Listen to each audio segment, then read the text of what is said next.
Hello. Yes sir, आवाज आ रही है? यस एक्चुअली सर, यार आ रही है। आज पता नहीं क्यों एम एस टीम कनेक्ट ही नहीं हो रहा था। मैं लास्ट 10 to 15 मिनट से ट्राई कर रहा हूँ, बट एम एस टीम ना जाने क्या प्रॉब्लम आ रही थी इसमें। ठीक है, चलो स्टार्ट करते हैं। लास्ट में मैंने आपको आर्डेंस थ्योरम समझाई थी। आर्डेंस थ्योरम में किसी को इशू? सभी ने क्वेश्चन सॉल्व किए। लास्ट एक क्वेश्चन दिया था मैंने आपको सॉल्व करने को, सॉल्व कर लिया सभी ने? Sir hello. मुझे डाउट था उस क्वेश्चन में। हाँ बोलिए, बोलिए क्या डाउट है? तो वो मुझे करना ही नहीं बहुत ज़्यादा एकदम आप मुझे एक्सप्लेन कर देंगे तो वो सही रहेगा, वो बंद होने वाली है। ठीक है, बाकी सबने सॉल्व किया उस क्वेश्चन को? हाँ सर, सॉल्व तो करा है लेकिन वो एनएफए के फॉर्म में है तो कुछ प्रॉब्लम आ रही है, उसमें आंसर निकाला हूँ। अरे बेटा, आर्डेंस थ्योरम का क्वेश्चन पूछा था मैंने आपसे। आर्डेंस थ्योरम में रेगुलर एक्सप्रेशन निकाला क्या आपने, ये पूछ रहा हूँ मैं। एनएफए डीएफए कहाँ आ गया इसमें? हाँ सर, लेकिन जो क्वेश्चन है वो एनएफए फॉर्म में है ना, अपन ने डीएफए वाले सॉल्व किए थे सारे। ऐसा नहीं है, मैंने आपको फिर उसी वक्त चेंज कर दिया था कि अगर डीएफए में कंफ्यूजन होगा आप लोगों को, इसलिए मैंने शायद, आप देखिए ध्यान दीजिए, लास्ट जो क्वेश्चन सॉल्व कराया था फर्स्ट, वो भी एनएफए ही था। सर वो हाँ बोलिए। सब्स्टिट्यूशन के बाद से जो प्रोसेस है ना सर, वो थोड़ी समझ में नहीं आ रही है। देखो प्रोसेस ऐसी है, सब्स्टिट्यूशन है ना, तो हाँ सर। सब्स्टिट्यूशन में हमेशा आपको फाइंड आउट करना रहेगा कि क्वेश्चन में क्या गिवन है ना। मैं आपको डायग्राम नहीं बना रहा हूँ, चलो ये देख लो एक बार वापस से। हर क्वेश्चन में अलग तरीके से सब्स्टिट्यूशन होगा। देखो स्टेट ये बन रही होंगी शायद, मेरे पास क्वेश्चन है, मैं डायरेक्टली लिख रहा हूँ answer Q1 Q2B plus Q3A। Sir, your screen is not sir visible. Screen नहीं दिख रही सर आपकी। अरे यार आज क्या इशू आ रहा है, रुको 2 मिनट।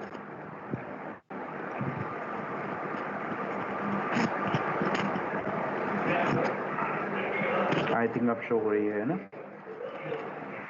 ठीक है, Q2 equal to Q1A and Q3 equal to है मेरे पास में यहाँ पे Q1B।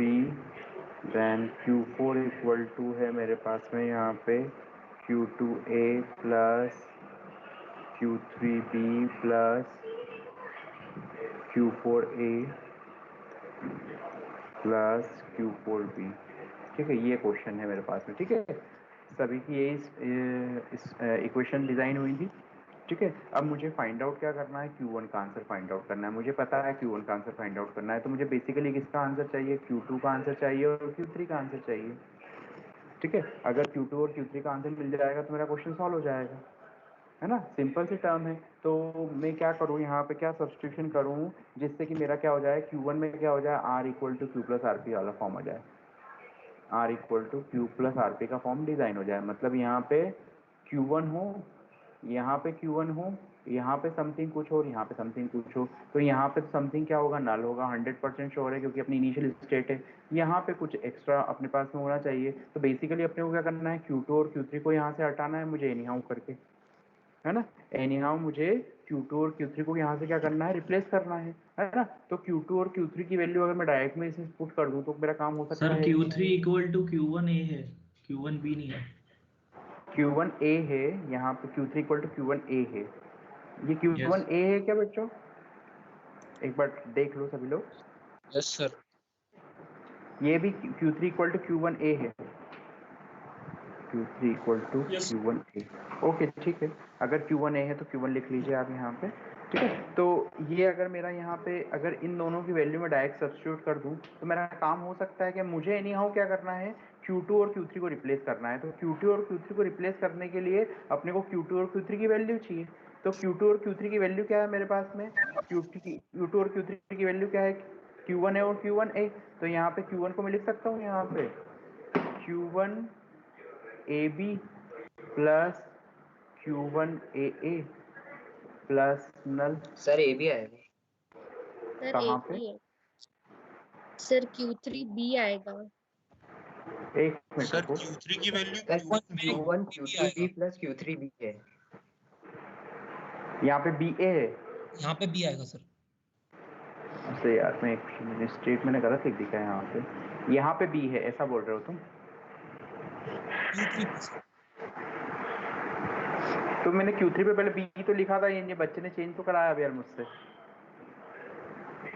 यहाँ पे मैंने B लिखा था पहले, मैंने यहाँ पे B लिखा हुआ था, तो यहाँ पे मुझे से किसी ने रिप्लेस करवा के बोले यहाँ पे A आएगा। सर वो ए तो ही पहले आएगा वहाँ पे, वो Q1 वाला अलग है और ये वाला ट्रांजिशन अलग है। एक मिनट में डायग्राम बना लेता हूँ तो मेरे को ज़्यादा सूटेबल समझ में आएगा। रुको एक सेकंड डायग्राम बना लेते हैं, फिर अपन इक्वेशन चेक कर लेंगे, ठीक है। मैंने अभी डायरेक्टली इक्वेशन लिख दी थी वहाँ पे, इसलिए कंफ्यूजन हो रहा है, ठीक है। ये मेरा डायग्राम है, यहाँ पे है ए। अब अपन इक्वेशन चेक कर लेते हैं, ठीक है। ये है बी, ये है बी, और ये है मेरा ए बी यहाँ पे, और यहाँ पे है Q4, और यहाँ पे है A। ये मेरा क्वेश्चन था, ठीक है। अब अपन देखते हैं अपनी इक्वेशन क्या है। Q1 equal to Q2B, Q3A और नल। Q2 इक्वल टू है Q1A, करेक्ट है।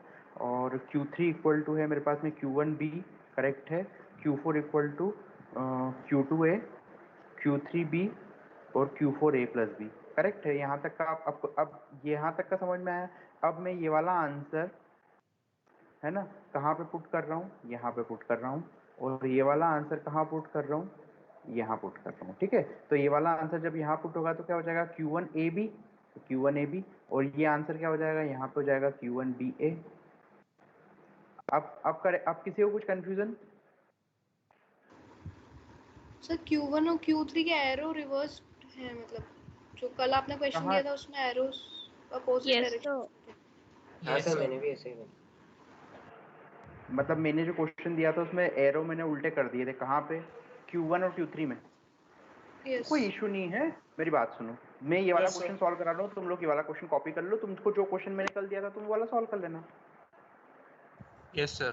समझ है ना, बस ए बी में जो डिफरेंस आ रहा है यहाँ पे, मतलब है ना। तो जो भी क्वेश्चन दिया है तुम इस वाले क्वेश्चन को रिफर कर लो अभी, फिर बाद में वो वाला क्वेश्चन तुम अपने आप से सॉल्व कर लेना, ठीक है। यहाँ पे स्टेट कंबाइन है ना, ऐसा नहीं है, अलग अलग नहीं है, ठीक है। अब यहाँ पे मैंने वैल्यू पुट किया, अब यहाँ से Q1 कॉमन निकल गया, Q1 कॉमन निकल गया तो क्या गया, A B plus B A plus null. अब देखो यहाँ पे R equal to Q plus R P बन रहा है मेरे पास में यहाँ पे। अगर ये बन रहा है तो मैं इसको आंसर को लिख सकता हूँ क्यू पी स्टार। तो क्यू क्या है मेरा, नल, और पी स्टार क्या है, ए बी प्लस बी ए का होल स्टार। तो मतलब मेरा आंसर क्या आ जाएगा यहाँ पे, A B plus B A का होल स्टार। अब इसमें मुझे कोई दूसरी स्टेट निकालने की रिक्वायरमेंट ही नहीं है, क्योंकि मेरा सिर्फ Q1 फाइनल स्टेट है, फाइनल स्टेट का मैंने आंसर निकाल लिया यहाँ पे, ठीक है। एक क्वेश्चन और करा देता हूँ, आप लोगों को थोड़ा कंफ्यूजन हो रहा है तो, ठीक है। अपन एक क्वेश्चन और देख लेते हैं इसका, कोई अच्छा सा क्वेश्चन निकालते हैं अपन और उसको सॉल्व करते हैं, ठीक है। पर हमेशा देखो, मैं जितने भी क्वेश्चन कराऊंगा हर में सब्स्टिट्यूशन अलग तरीके से है ना, तो आप लोगों को सब्स्टिट्यूशन देखना पड़ेगा वहां पे।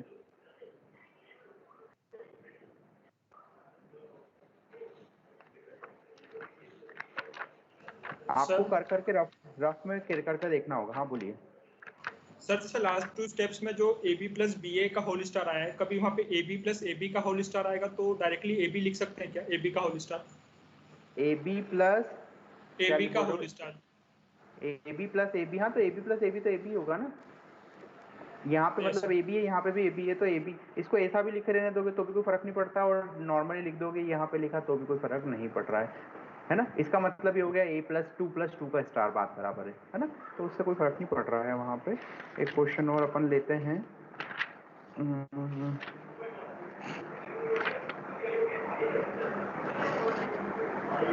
ये वाला क्वेश्चन सॉल्व करते हैं।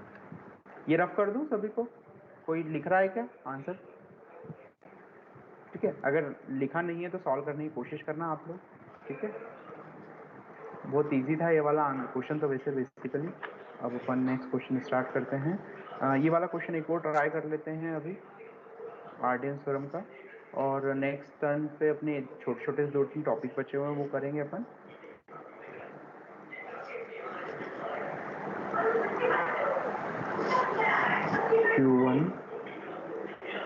Q1 then Q3। जल्दी से इक्वेशन बनाओ सभी लोग। 0 यहाँ पे है, 0 है, ये अगेन 0, देन ये Q2,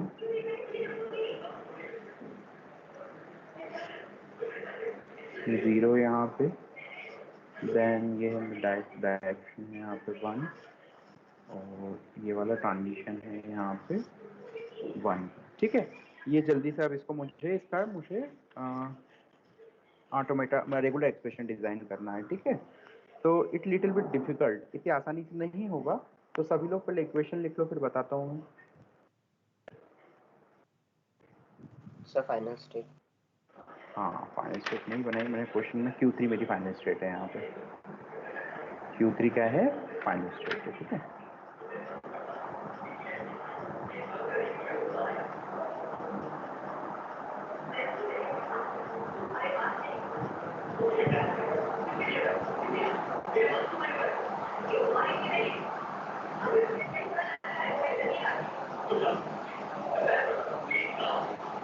हो गया सभी का स्टेट बनाई सभी ने, जल्दी से देख लेते हैं।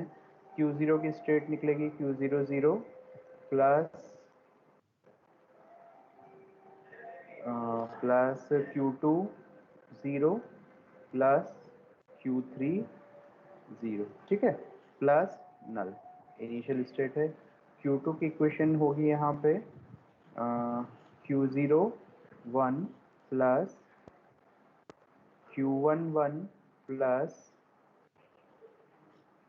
और कौन सी स्टेट आ रही है, Q3 1।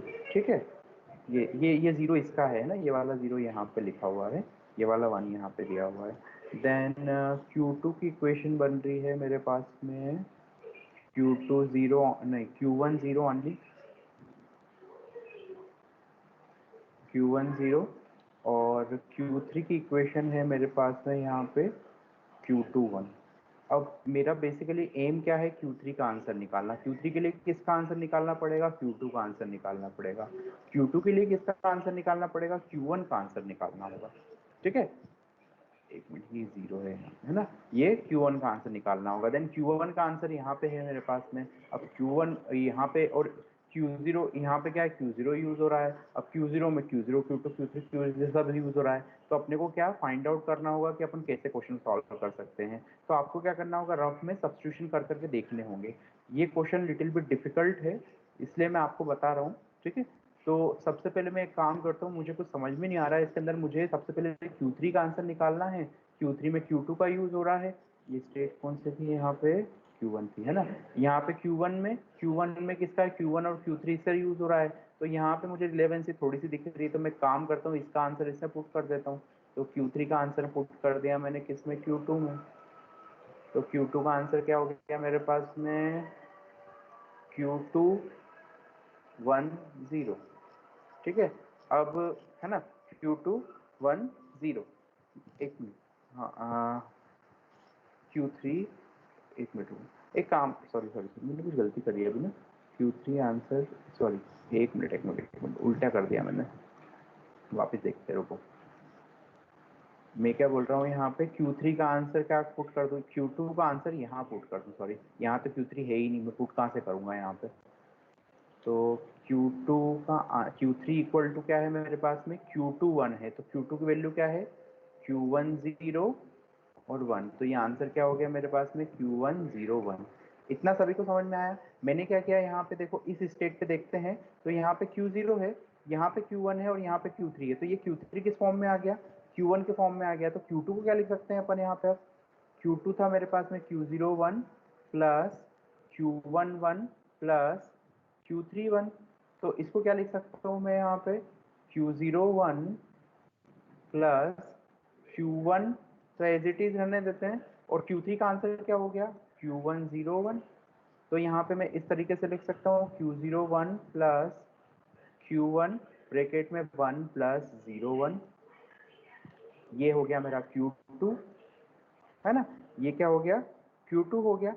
ऐसे में Q1 में भी, अभी देखो मुझे सब्स्टिट्यूशन, मैं क्या बोल रहा हूँ आपको कि मुझे भी नहीं पता है किसमें सब्स्टिट्यूशन करने पे क्या बनेगा। तो देखो यहाँ पे तो मुझे कुछ मतलब नहीं लग रहा है पुट करने का। तो ये वाला काम मेरे को क्या लग रहा था, यहाँ पे लग रहा था कि यहाँ पे अपना वैल्यू, ये सॉरी एक मिनट मेरी गलती करी, ये Q2 नहीं है, ये Q1 है, मेरे बार बार रीड करने में भी प्रॉब्लम आ रही है। तो आपको क्या करना होगा, हमेशा सब्स्टिट्यूशन कर करके देखने होंगे। तो मैंने पहला सब्स्टिट्यूशन क्या किया, अब आप बोलोगे ये कैसी मेथड है सर कि ना हमको इसमें आइडेंटिफाई तो हो ही नहीं रहा है कि सर हमको कहाँ पे पुट करना है। तो आपको इसमें अपने जितने भी आपको पॉइंट्स दिख रहे हैं वो देखने पड़ेंगे। आपका एम क्या है, हमेशा Q3 का आंसर निकालना। Q3 का आंसर किससे निकल रहा है, Q2 से। Q2 का आंसर किसके ऊपर डिपेंडेंट है, Q1 पे। तो अगर मैं यहाँ पे वैल्यू पुट कर रहा हूँ तो मेरे पास कुछ इस फॉर्म में इक्वेशन डिजाइन हो रही है। अभी मुझे लग रहा था कि इससे कुछ मैच नहीं हो रहा, बट देखो यहाँ पे Q1 मैच हो रहा है। तो इसको क्या लिख रखे हैं, R equal to Q plus RP लिख सकते हैं, Q प्लस RP लिख सकते हैं यहाँ पे।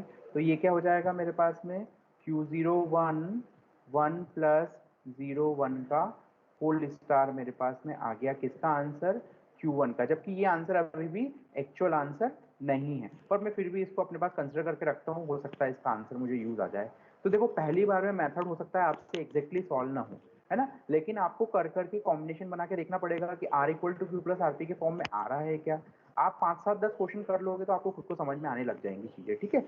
इतना कॉपी कर लो सभी लोग जल्दी से। पहले मैं अब आगे क्या करना है, अब आगे मेरे पास में क्या, Q1 का आंसर आ गया, है ना। तो Q1 का आंसर कुछ इस में Q0 के फॉर्म में आया है। अब अपन इधर देखते हैं, है ना। अब Q1 का आंसर मैंने, लिखो चलो सभी लोग पहले लिख लो, ये Q1 1 है। अब इसके आंसर में क्या करूं, इसके आंसर का देखते हैं अपन।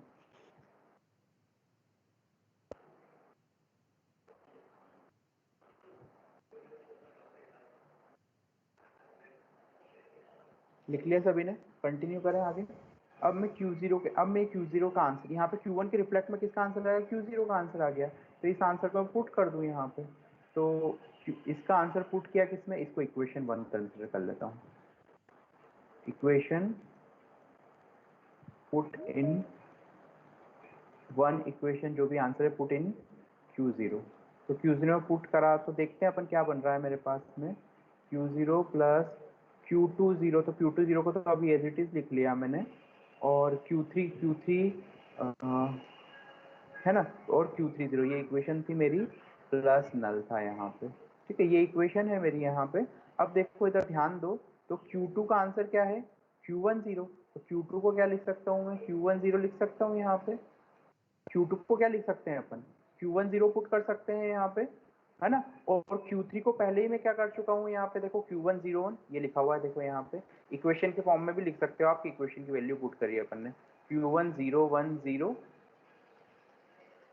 प्लस नल। इसमें किसी को कुछ कंफ्यूजन है क्या, जो मैं अभी लिख रहा हूँ यहाँ पे, ये वाली मेथड कैसे लिखी मैंने। देखो ये मेरी इक्वेशन थी यहाँ पे, इसमें Q2 का आंसर क्या है मेरे पास में, Q10 है, तो मैंने Q10 लिख लिया यहाँ पे, 0 as it is copied. Then Q3 का आंसर क्या है, Q3 का आंसर है Q21 को अपन ने रिप्लेस करके क्या लिख लिया था, Q101। तो Q101 लिख दिया यहाँ पे मैंने, ये 0 प्लस नल। अब ये Q1 आ गया, यहाँ पे Q1 का आंसर है मेरे पास में।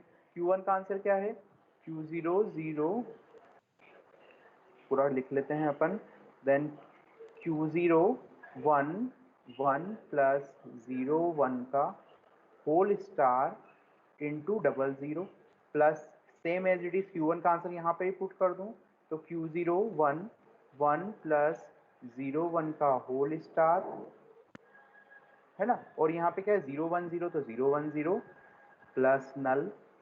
ये स्टेप यहाँ पे देखो, यहाँ पे स्टेप के नीचे मैंने लाइन खींच दी जिससे कि आपको थोड़ा कंफ्यूजन ना हो। अब ये भी देखो Q0 हो गया, ये भी Q0 हो गया, ये भी Q0 हो गया, और ये नल है ही सही, तो Q0 कॉमन ले लूं यहाँ से, नीचे तरफ कर दूं ये वाला मैं।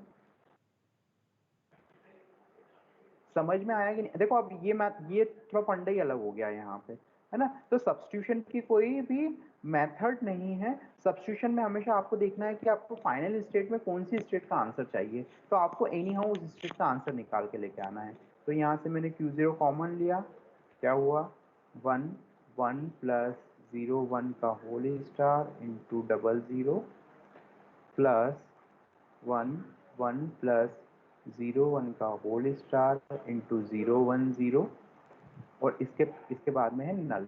तो ये क्या हो गया कि यहाँ पे है Q0, ये क्या हो गया, R equal to Q plus R P.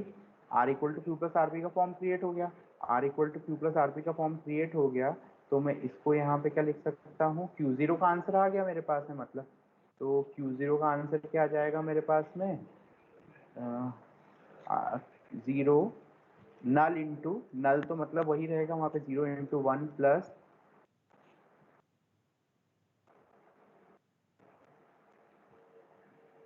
1 into 1 plus 0 1 का whole star double 0 plus 1 into 1 plus 0 1 whole star into 0 1 0 का होल स्टार। ठीक है, क्यू पी स्टार, तो पी मेरा यहाँ पे ये था पूरा पोर्शन, तो ये मेरा आंसर हो जाएगा। मतलब इसको मैं डायरेक्टली लिखता हूँ यहाँ पे, यहाँ से ये लिख सकता हूँ यहाँ पे डायरेक्टली। ये क्या हो गया? इसका ओवरऑल का होल स्टार हो गया। ये Q0 का आंसर आया। अब Q3 का आंसर क्या था मेरे पास में?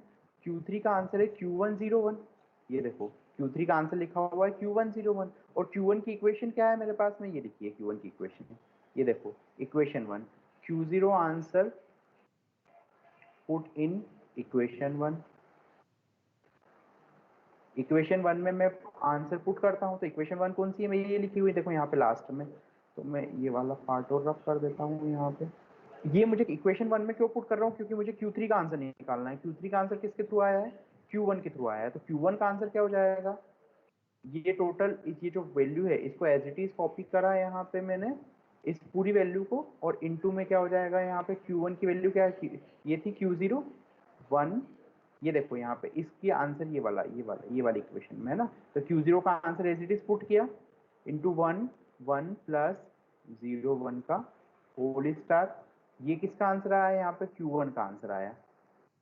ठीक है, अब Q1 के आंसर को पुट कर दूं मैं यहाँ पे, तो इसके आंसर क्या हो जाएगा? ये जो आंसर आया है टोटल इंटू 0 1। ठीक है, आया समझ में सभी को? थोड़ा सा डिफिकल्ट आपको लगेगा, लिखने में भी बहुत कंफ्यूजन लगेगा। मैंने डैश डैश करके लिख दिया, आप लोग पूरा लिखिएगा। ठीक है, आप लोग सभी पूरा लिखिएगा, उसको छोड़िएगा नहीं वहाँ पे कि सर ये आधा मतलब मैंने अभी वो जगह नहीं थी वहाँ पे लिखने के लिए, दैट्स वाई इतना लिख दिया। ठीक है, तो अब देखो इस क्वेश्चन की मेथड थोड़ी और डिफरेंट हो गई। अब हर क्वेश्चन की मेथड अपने आप में अलग मेथड है, आप उसको अलग तरीके से सॉल्व करोगे तो ये आपको समझ में कैसे आएगा? समझ में कैसे आएगा? जब आप क्वेश्चन सॉल्व करोगे तो आपको आइडेंटिफाई हो जाएगा कि हमेशा जब 2-4 क्वेश्चन कर लोगे तो आपको समझ में आने लगेगा कि हमको कौन सी स्टेट का आंसर निकालना है और उसका आंसर कैसे निकलेगा। ठीक है, तो एक बार गलत होगा, दूसरी बार गलत होगा, तीसरी बार ऑटोमेटिकली वो सही होने लग जाएगा आपका आंसर। ठीक है,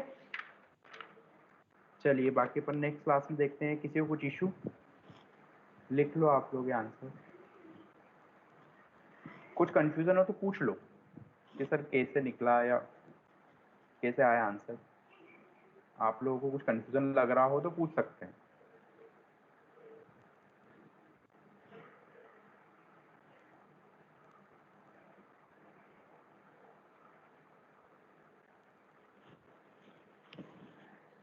कोई दिक्कत? कोई पूछ रहा था कि कोई कूपन वगैरह का, बेटा कूपन का क्या बोल रहे थे आप? मुझे आइडिया नहीं है, बताइए। हेलो हेलो, सर हाँ बोलिए। सर एक्चुअली आईबीएम के कूपन आए थे जनवरी में, और एक्चुअली कूपन का वैलिडेशन डेट रहता है 2 से 3 डेज के बाद वो एक्सपायर हो जाते हैं। हाँ देन बट कुछ स्टूडेंट्स अवेयर भी थे तो उन्होंने एनरोल नहीं किया था कोर्स में, तो उनके कूपन एक्सपायर हो चुके हैं। वो सर्टिफिकेशन एग्जाम देना कंपलसरी है, तो वो लोग कैसे एनरोल करेंगे? अब तुमको कूपन किसने दिए थे उस टाइम पे? सर उस टाइम आईबीएम से डायरेक्ट मेल आए थे SSSB वाली आईडी पे। अच्छा, IBM से डायरेक्टली मेल आए थे। तो तुम एक काम करो, तुम लोग जिन जिन के पास कूपन नहीं है वो क्या कीजिए, मुझे मेल कर दो। सब लोग एक कंबाइन एक सारी क्लास एक ग्रुप पे पहले सबसे पहले नाम लिख लीजिए कि इन स्टूडेंट के मेल वो कूपन एक्सपायर हो गए हैं, और कोई भी एक स्टूडेंट मुझे एक प्रॉपर मेल कर दो कि सर दिस रीज़न ये कूपन एक्सपायर हो गए हैं और हमको वापस कूपन चाहिए। तो मैं वो तुम्हारा मेल रूपाली मैडम को फॉरवर्ड कर दूंगा, वो IBM वालों को फॉरवर्ड कर देगी। अगर उनकी तरफ से कोई रिप्लाई आएगा तो मैं तुमको वापस प्रोवाइड कर दूंगा। ठीक है सर एक स्प्रेडशीट ऑलरेडी क्रिएट कर चुके हैं, उसमें सारे स्टूडेंट्स के नाम है विद रीजन, तो वो ओके, आपको फॉरवर्ड कर सकते वो हैं। मुझे शेयर कर दो और लिख देना वहाँ पे कि रिगार्डिंग कूपन समथिंग जो भी तुम्हारा मैटर हो उसमें। ठीक है, ओके सर। है ना। और बाकी वैसे तुम मेरे से कल किसी स्टूडेंट ने बात की थी कि बोले सर हमने वापस से वो सर को बोल दिया है, तो उन्होंने हाँ बोल दिया है, ठीक है। क्या हुआ, कोई किसने मुझसे कॉल किया था, एक बच्चे ने, मैं नाम भूल गया उसका। कल एक बच्चे ने कॉल किया था मुझे कि सर ऐसी सी बात है, तो मैंने बोला ठीक है आ जाते हैं, कूपन तो आपकी बार रिडीम कर लेना उन कूपन्स को। चलो ठीक है, जो भी हो यस तुम सर, लोग। सर यश मैंने बात करी थी सर। हाँ तो क्या हुआ तुम्हारा, तुमने क्या बोल रहे थे तुम कि सर हम लोगों वही ने सर कि मैम ने स्प्रेडशीट भेज दी थी, तो हम सब ने एंट्री कर दी उसमें कूपन रिन्यूअल के लिए। कौन सी मैडम ने भेजी स्प्रेडशीट तुमको? श्रुति मैम ने। जो IBM में है एक्चुअली हाँ बेसिकली, है ना। हाँ हाँ, तो तो अगर वो उनने उनके पास, स्प्रेडशीट भेज दी थी, तो हमने उसके अंदर सब ने एंट्री कर दी है।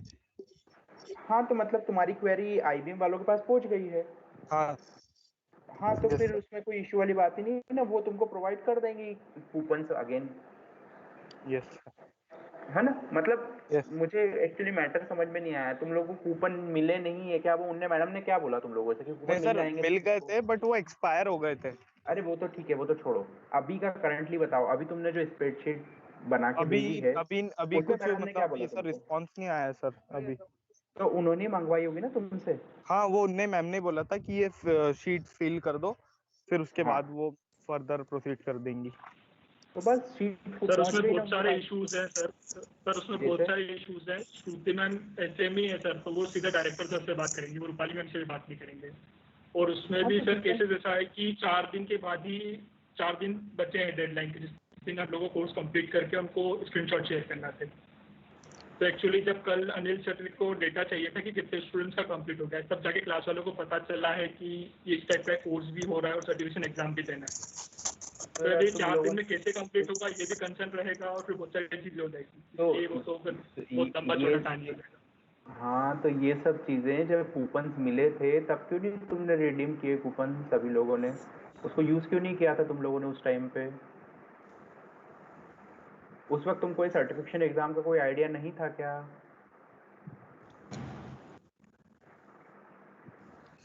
अरे सर जवाब क्लास तो में दो। सिर्फ 3-4 स्टूडेंट्स ने इनरोल किया है, बाकी किसी ने ध्यान ही नहीं दिया कि मेल आया है। इश्यूज आ रही थी, वो तो पासवर्ड मेल, का साइन इन नहीं हो रहा था। सर तो ज्यादातर लोग सर एक्सेस नहीं कर पा रहे थे अपने ईमेल। और सर ऐसा कोई इन्फॉर्मेशन रहता नहीं है, वो टाइम पे एट रैंडम मेल आ गया, नहीं तो ऐसा कभी इन्फॉर्मेशन आया भी नहीं है, और वो एट रैंडम बस आ गया है मेल, और जिसको पता चला उसने कर दिया। Excuse me sir. हाँ हाँ बोलो। सर क्लियर बोलो, श्रुति मुझे मैम ने तुम्हारी मुझे आवाज। कांटेक्ट किया था अभी जी 15 मिनट्स पहले मैम सर।